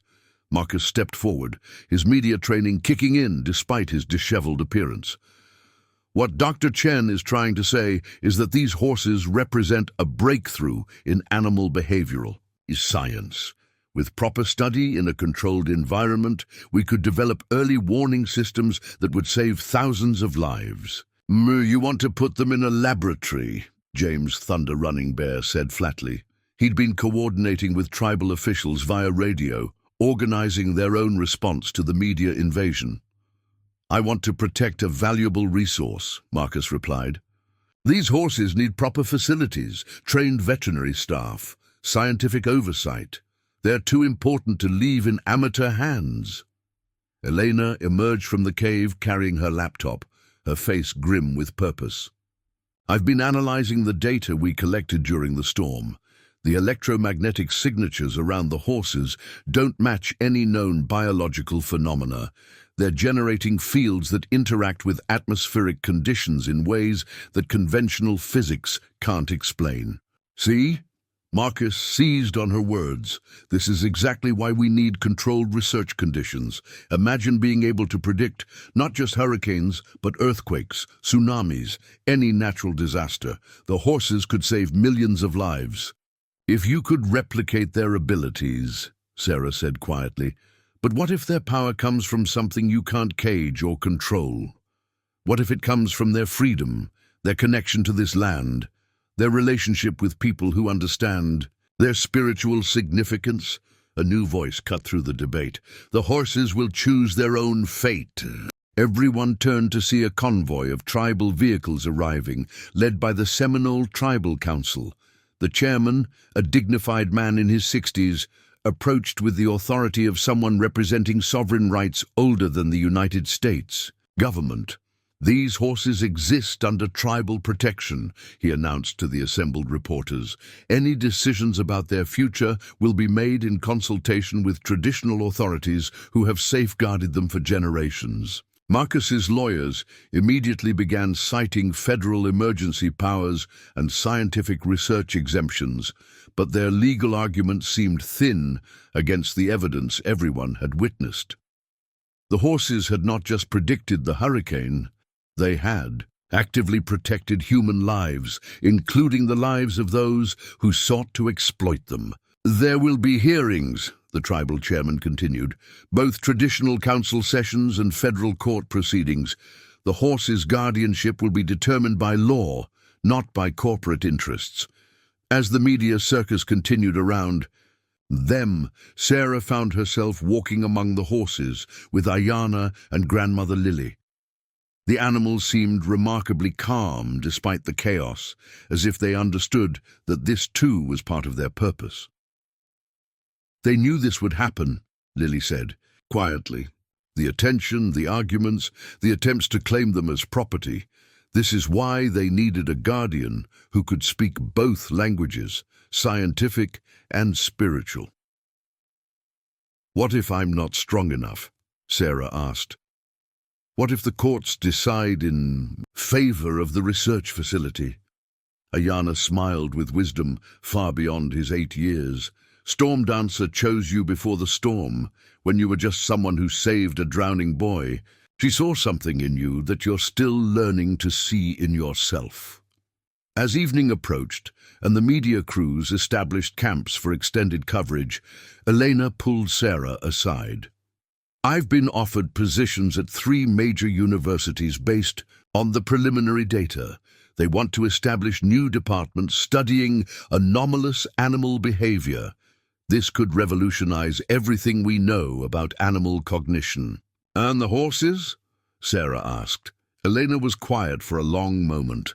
"That's up to you. You're their guardian.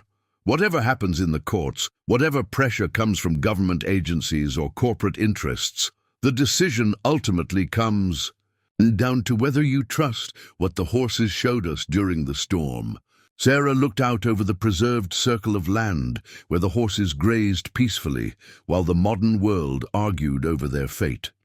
In the distance, news helicopters circled like mechanical vultures, and lawyers prepared briefs that would determine whether ancient wisdom or corporate profit would prevail.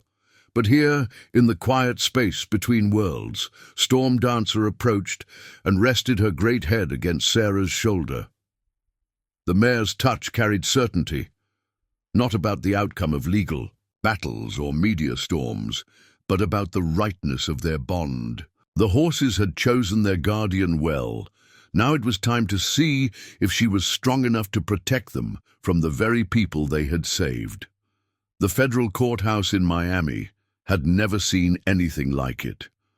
At precisely 9 a.m., as lawyers in expensive suits hurried up the marble steps, clutching briefcases full of precedents and profit projections, 100 sacred horses appeared at the edge of the courthouse plaza. They moved in perfect formation through the morning traffic, led by Storm Dancer, whose regal bearing made even the most skeptical observers pause in wonder. Sarah watched from the courthouse steps as the herd arranged itself in the plaza's open space, creating a living mandala that drew crowds of astonished onlookers. News crews scrambled to capture the unprecedented sight of horses apparently attending their own custody hearing. "They know," Ayana said quietly beside her. The boy wore his best clothes, a button-down shirt and slacks that somehow couldn't diminish his natural connection to the animals. Storm Dancer told them this is the day that decides everything. Inside the courthouse, Federal Judge Maria Santos called the hearing to order with visible amazement at the circumstances. The courtroom was packed with reporters, tribal representatives, corporate lawyers, and environmental activists who had rallied to support the horses' freedom. "This is perhaps the most unusual case to come before this court," Judge Santos began. We are here to determine the legal status and custody of approximately 100 horses currently under the guardianship of Dr. Sarah Chen, and claimed by both the Seminole tribe and Webb Development Corporation. Marcus Webb's lead attorney, a sharp-faced woman named Victoria Sterling, rose first. Your Honor, our position is clear. These animals represent a scientific breakthrough of unprecedented importance. They have demonstrated predictive abilities that could save thousands of lives if properly studied. Webb Development Corporation, in partnership with the National Institute of Health, is prepared to establish a world-class research facility that would ensure both the horses' welfare and the advancement of human knowledge. She gestured toward a presentation screen showing architectural plans for a sprawling complex, state-of-the-art stables, veterinary facilities, observation laboratories designed by leading animal behaviorists. These horses would receive the finest care while contributing to scientific understanding that could revolutionize disaster prediction. Sarah felt her stomach clench as she saw the plans, beautiful, expensive, and utterly wrong. Spacious enclosures that were still cages, exercise areas that were still confinement, everything designed to study and contain rather than honor and protect. The tribal attorney, James Billy, stood to present their case. Your Honor, these horses have been sacred guardians of the Seminole people for over 5 centuries. They are not property to be bought and sold, or subjects to be experimented upon. They are spiritual beings whose welfare is protected under the American Indian Religious Freedom Act. With respect to tribal traditions, Sterling interjected, religious beliefs cannot supersede scientific inquiry when public safety is at stake. These horses possess abilities that could save lives. To leave them in the hands of amateur guardians would be criminally negligent. Judge Santos looked directly at Sarah. Dr. Chen, you are listed as the horse's current guardian. What is your position in this matter? Sarah stood, feeling the weight of every eye in the courtroom. Through the tall windows, she could see Storm Dancer in the plaza, the mayor's presence somehow lending her strength. Your Honor, I am a scientist. I believe in the power of research and discovery, but I also believe in respecting the source of knowledge.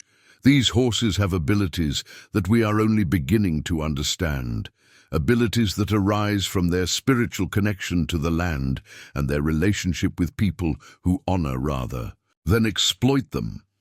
She paused, gathering her thoughts. During Hurricane Esperanza, I witnessed phenomena that challenge everything I thought I knew about animal behavior. The horses didn't just predict the storm. They actively protected human lives, including the lives of people who sought to cage them. That kind of wisdom cannot be replicated in a laboratory. Sterling stood immediately. Dr. Chen, with respect, you have no formal training in animal psychology or behavioral science. How can this court take seriously your assertions about supernatural abilities? Because I documented everything, Elena Vasquez said, rising from the gallery. Your Honor, I am Dr. Elena Vasquez, marine biologist and Dr. Chen's research partner. I have extensive documentation of the horse's predictive behaviors, electromagnetic signatures, and coordinated responses to environmental changes that preceded Hurricane Esperanza by 72 hours. She approached the bench with a tablet, full of data. The evidence is scientifically sound, but it points toward phenomena that our current scientific paradigms cannot fully explain. These horses exist at the intersection of the measurable and the miraculous. Judge Santos studied the data with obvious fascination. Dr. Vasquez, in your professional opinion, would these abilities be preserved in a controlled research environment? Elena looked at Sarah, then at the windows where the horses waited. Your Honor, based on my observations, the horses' abilities appear to be intrinsically linked to their freedom and their spiritual relationship with their guardians. Caging them would be like trying to study the wind by trapping it in a bottle. Sterling's voice grew sharp with frustration. Your Honor, we're talking about feelings and folklore versus rigorous scientific methodology. Web development is offering a $20 million research facility that would ensure these animals receive world-class care while advancing human knowledge. They're offering a prison, a young voice said clearly. All eyes turned to see Ayana standing in the gallery. Despite his size, his presence commanded immediate attention. Young man, Judge Santos said gently, this is not the place for... He has the right to speak, James Billy interrupted. Under tribal law, Ayana Osceola is recognized as a traditional interpreter between human and animal consciousness. His testimony is relevant to these proceedings. Judge Santos studied the boy with visible curiosity. Very well. Ayana, can you tell the court about your relationship with these horses? Ayana approached the witness stand with dignity beyond his years. The horses speak to those who know how to listen. They told me about the storm 3 days before it came. They showed me where the safe places were. During the hurricane, they saved the lives of people who wanted to lock them away. Sterling scoffed. Your Honor, we cannot base legal decisions on a child's fantasy about talking to animals. It's not fantasy, Ayana replied calmly. Storm Dancer is outside right now. She's concerned about these proceedings because she can sense the fear and anger in this room. She wants the court to understand that the horses choose to help humans, but only when humans respect their choice. As if summoned by his words, the sound of hoofbeats echoed through the courthouse plaza. Through the windows, everyone could see Storm Dancer approaching the courthouse steps, her movements careful and deliberate. She's asking permission to enter, Ayana said simply. Judge Santos stared at the magnificent mare standing calmly outside her courthouse. This is highly irregular. So is everything about this case, Your Honor, Sarah said. The horses have been part of these proceedings from the beginning. Maybe it's time to hear what they have to say. After a long moment, Judge Santos made an unprecedented decision. Bailiff, please ensure the courthouse doors are open. If this horse wishes to be present for her own custody hearing, I see no legal impediment. Storm Dancer entered the courthouse with the dignity of visiting royalty. She moved carefully down the center aisle, her hooves clicking on marble floors designed for human feet. The courtroom fell silent as the mayor approached the front of the courtroom and stood beside Sarah, her intelligent eyes fixed on Judge Santos. Well, the judge said after a moment of stunned silence, I believe we have all parties present. Dr. Chen, you mentioned that you face a choice in this matter. Sarah looked at Marcus Webb, who had remained silent throughout the proceedings. His earlier desperation had been replaced by something colder, more calculating. Your Honor, Sarah said, Mr. Webb has offered me a position as director of his proposed research facility, a substantial salary, unlimited research funding, and the opportunity to lead what he calls the most important animal behavioral study in history. Marcus finally spoke. Dr. Chen is uniquely qualified to bridge the gap between scientific methodology and the horse's apparent, unconventional abilities. With her cooperation, we could revolutionize disaster prediction while ensuring the horses receive excellent care. Sarah felt the weight of the offer: financial security, professional recognition, the chance to study phenomena that could indeed save lives. But Storm Dancer's presence beside her radiated a different kind of certainty. I decline, Sarah said clearly. These horses are not research subjects. They are guardians, teachers, and partners. Any study of their abilities must be conducted on their terms, in their environment, with respect for their spiritual significance. Sterling's voice rose with indignation. Dr. Chen, you're allowing emotional attachment to cloud your scientific judgment.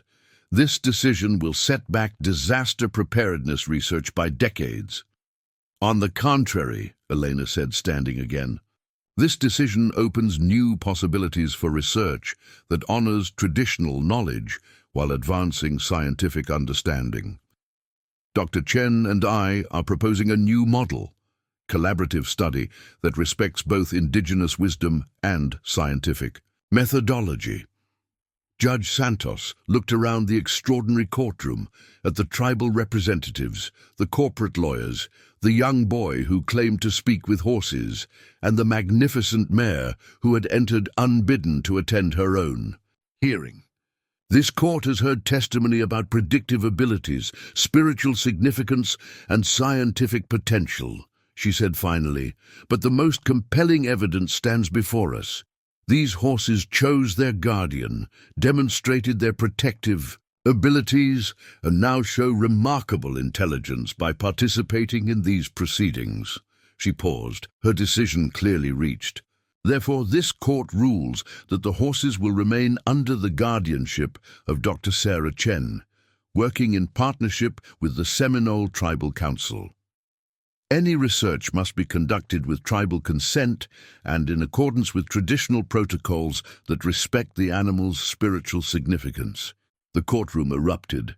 Sterling immediately began filing appeals, while tribal representatives cheered. But Sarah only had eyes for Storm Dancer, whose gentle nicker seemed to express satisfaction with the proceedings. Marcus Webb approached. As the courtroom cleared, his face showed the strain of a man watching millions of dollars in research grants disappear. "You don't understand what you've given up," he said quietly. "The funding, the recognition, the chance to make history." "I understand perfectly," Sarah replied. "I chose to make a different kind of history, the kind that honors wisdom instead of exploiting it." As they left the courthouse, Storm Dancer walking calmly beside them, Ayana looked up at Sarah with a smile that contained centuries of his people's patience. "The horses are pleased," he said simply. "They say the hardest test is complete." What test was that? Learning to choose truth over profit, love over ownership, partnership over control. Outside, the other horses waited in perfect formation, ready to return to the land that had shaped them and the guardians who had finally proven worthy of their trust. 6 months after Hurricane Esperanza, the Everglades bore new scars that would take decades to heal, but they also held new promise. Sarah stood on the observation platform she and James had built overlooking the wetlands, watching Storm Dancer graze with her 3-week-old foal in the morning light. The little colt, Ayana had named him Windwalker, already showed signs of the same supernatural awareness that marked his mother. The research station behind her represented something unprecedented in the scientific world, a facility where indigenous knowledge and modern technology worked in true partnership. Solar panels powered computers that recorded atmospheric data, while traditional weatherstones marked ceremonial sites where Joseph and the tribal elders read natural signs their ancestors had interpreted for centuries. "The university delegation is arriving at 10, Elena called from the communications center. Dr. Elena Vasquez had become the facility's co-director, leading efforts to publish their findings in ways that honored both scientific rigor and spiritual significance.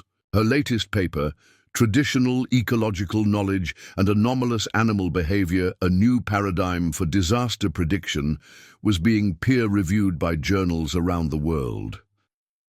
Sarah smiled as she watched Windwalker attempt to mirror his mother's alert posture. The foal's ears were pricked forward, testing the wind with an intensity that reminded her of Storm Dancer's first warnings about the hurricane. According to Ayana, who spent hours with the young horse, Windwalker could sense weather changes even more acutely than the adult horses. "He sees the storms when they're still just thoughts in the sky," the boy had explained in his matter-of-fact way. Ayana, now 9, was learning to read both weather instruments and traditional signs, preparing to become the next generation's bridge between worlds. The sound of vehicles approaching drew Sarah's attention to the access road. The mornings. Visitors represented a consortium of universities interested in establishing similar collaborative research programs. Word of their success had spread beyond scientific circles. The horses had predicted 3 smaller weather events since the hurricane, allowing authorities to issue early warnings that had saved property and lives. But their most important visitor arrived on foot through the wetlands. Joseph Osceola emerged from the sawgrass carrying a bundle wrapped in soft leather, his weathered face serene with purpose. Today marked the formal ceremony that would officially recognize Sarah as a permanent guardian of the sacred horses. "The spirits have spoken through the seasons," Joseph said as he approached. "The horses are healthy, the foals are strong, and the balance between old ways and new wisdom is holding. It is time to make your guardianship permanent." Inside the research station, a dozen visitors from prestigious universities examined Elena's data with fascination.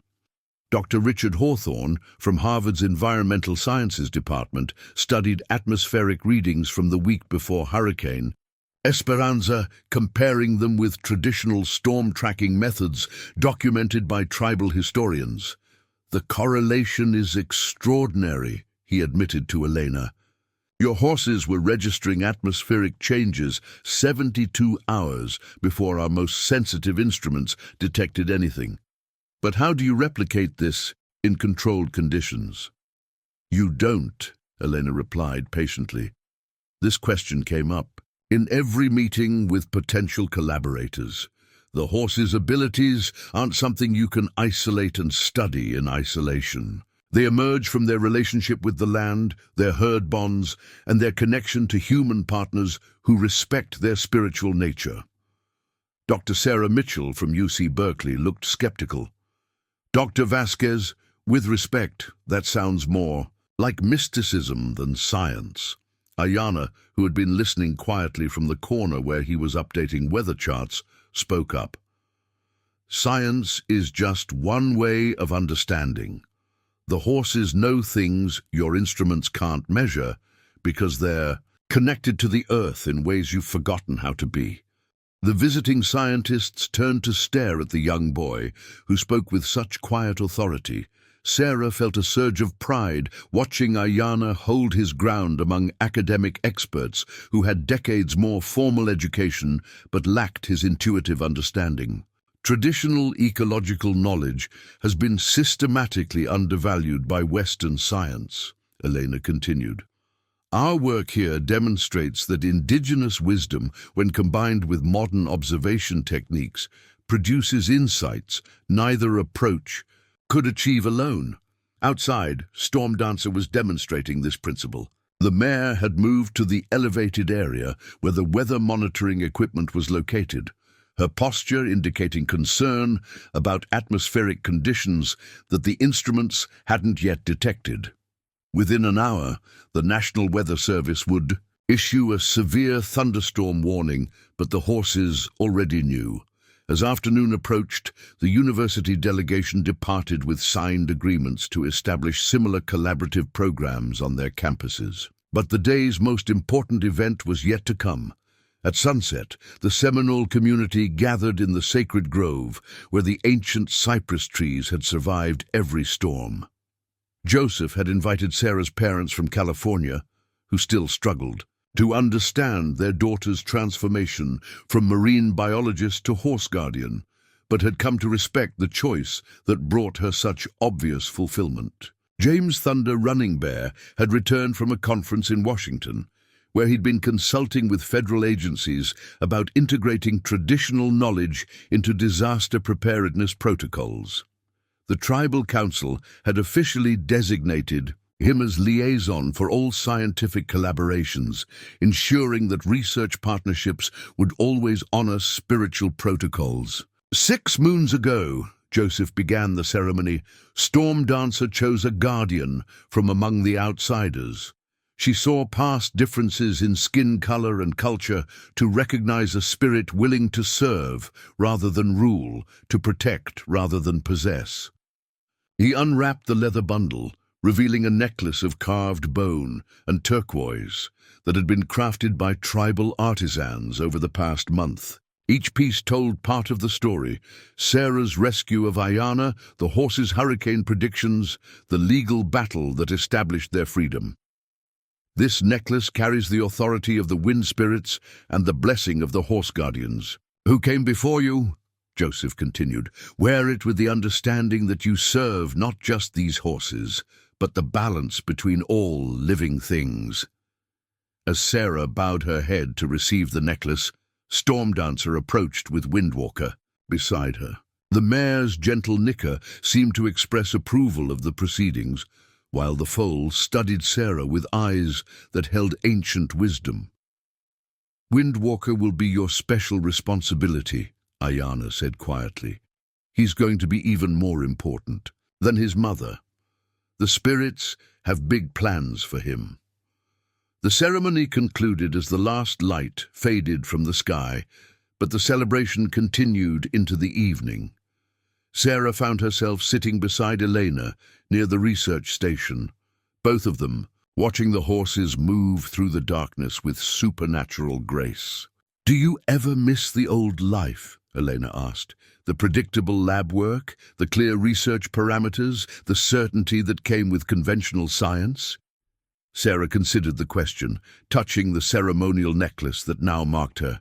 As something unprecedented, a scientist guardian bridging worlds that had been artificially separated. "I miss the simplicity sometimes, but I've gained something more valuable, the understanding that truth comes in many forms, and wisdom means learning to recognize them all."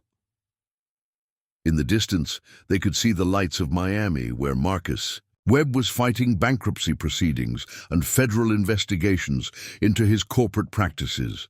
His attempted exploitation of the horses had backfired spectacularly, with environmental groups and indigenous rights organizations ensuring that his development projects faced scrutiny and legal challenges at every turn. But that was a problem for the human world to solve. Here in the wetlands, under stars that had guided both horses and humans for millennia, different priorities held sway. "The next challenge will be training other guardians," Elena said. "Universities around the world want to replicate our model, but they need people who can bridge both worlds like you do." "Like we do," Sarah corrected. "And like Ayana will when he's older. This isn't about one person carrying the whole burden. It's about building understanding that can survive and grow across generations." As if summoned by their conversation, Ayana emerged from the darkness where he'd been checking on the horses. "Windwalker says there's going to be a big storm season next year. Bigger than usual. He can already sense the patterns forming in the far ocean." Sarah and Elena exchanged glances. Climate change was intensifying hurricane seasons, making the horses' predictive abilities more crucial than ever. But they also had something previous generations hadn't possessed, a proven model for combining traditional wisdom with modern science to face whatever challenges nature might present. "We'll be ready," Sarah said, feeling the weight and comfort of her new responsibilities. "The horses have taught us that survival isn't about controlling nature. It's about learning to work with forces greater than ourselves."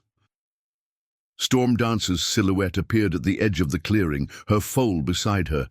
The mare seemed to be checking on her human partners, ensuring they understood their role in the larger pattern of protection and cooperation that had allowed all of them to survive the hurricane and the corporate threats that followed. "She's proud of you," Ayana said simply. "All the horses are. They say you've learned the most important lesson, that being a guardian means protecting not just the horses themselves, but everything they represent." As Sarah prepared for sleep, in the simple quarters she'd built beside the research station, she reflected on the journey that had brought her from a routine marine biology assignment to this moment of profound purpose. The horses had changed her understanding of science, spirituality, and her own capabilities. But perhaps more importantly, they had shown her that the greatest discoveries come not from imposing human will upon nature, but from learning to listen, to wisdom that exists beyond human comprehension. Outside her window, Windwalker was learning to read the stars under his mother's patient guidance. Tomorrow would bring new challenges, storms to predict, visitors to educate, research to publish, and always the delicate balance of honoring both scientific inquiry and spiritual truth. But tonight, in the sacred space where horses and humans had learned to trust each other completely, Sarah felt the deep satisfaction that comes from finding one's true calling. She was no longer just a scientist studying nature. She had become part of the ancient partnership between species that recognized no boundaries between the sacred and the empirical, the traditional and the modern, the human and the more than human world. The horses had chosen their guardian well, and their guardian had chosen to be worthy of that trust. In the Everglades, where water and land merged into something greater than either element alone, the future was taking shape through bonds that would endure whatever storms might come. Up next, you've got two more standout stories right on your screen. If this one hit the mark, you won't want to pass these up. Just click and check them out. And don't forget to subscribe and turn on the notification bell so you don't miss any upload from us.